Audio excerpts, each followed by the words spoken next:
خب سلام بچه ها، چطورید؟ خب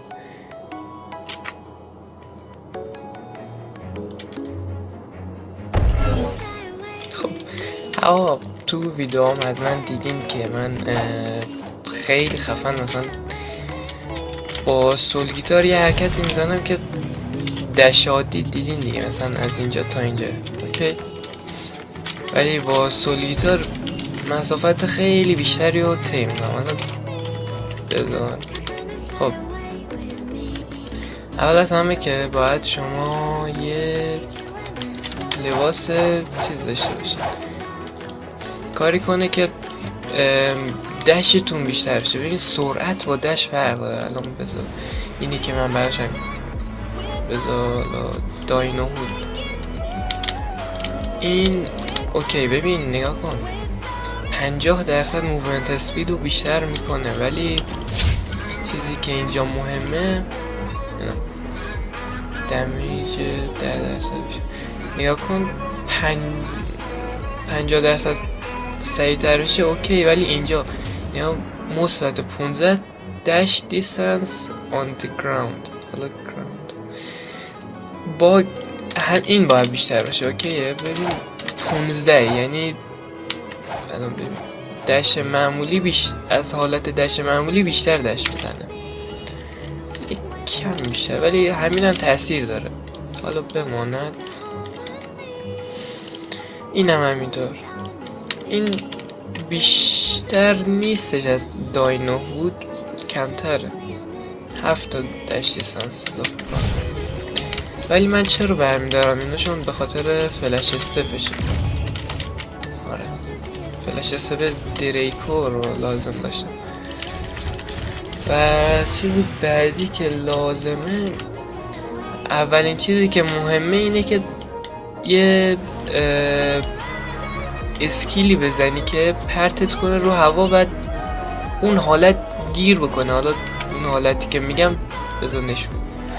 یک دفعه میریم بالا، الان نشد. یک دفعه میریم بالا، نگاه یه همچین حالتی گیر میکنه. تو این حالت گیر بکنه باگ میشه، مسافت بیشتری رو تو این دشت بزنی. الان یه لحظه مثلا با یاما نشد، بذارم سنگین نگاه کن چه مسافت بیشتری طی میکنه. حالا من کیتسونم یک دونه تیل دارم، بذار من اینو بردارم داینو بودم بذارم.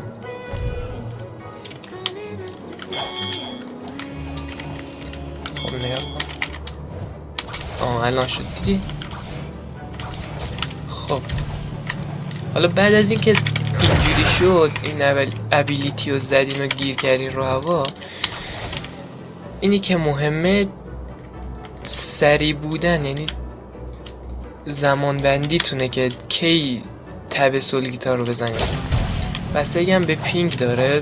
الان مثلا نگاه کنید من پینگم 133، یعنی میدونم اونقدی بد نیستش، یعنی یک کلیک میدونم یه چند صدم ثانیه دیرتر میزنه، ولی خیلی هم بد نیست. بس میدونم که کی باید بزنم که تب سول گیتار با دش همزمان بشه. ببین با دش باید همزمان بشه، این که بپری هیچ تاثیر نداره. ببین مثلا الان مثلا نمیپرم، مثلا بازم پرد بشم. این پریدن فقط برای اینه که رو هوا بالا بمونیه. مثلا حالا تو فایت هم تست کردمش، ویدیوشو میذارم یا کنیم. الان من تیلم ندارم اینقدر پردشم، بذار تیل پر کنم. با تیل خیلی بیشتر پردشه ها، نگاه کنین اصلا میره اون ور جزیره. یک جور تقلبه، ولی بازم تو فایت خیلی کمک میکنه. مثلا اینجوری میکنی یارو اینجاست میگیریش.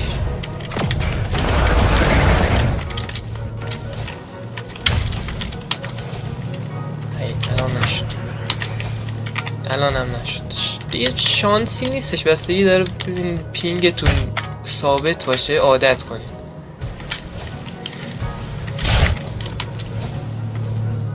اینا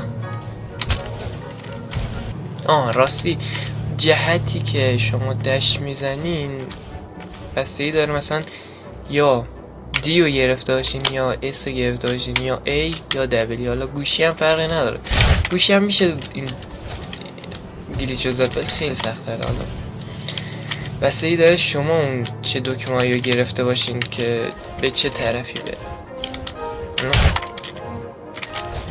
دیدین من دی و دبلیو نگه داشتم،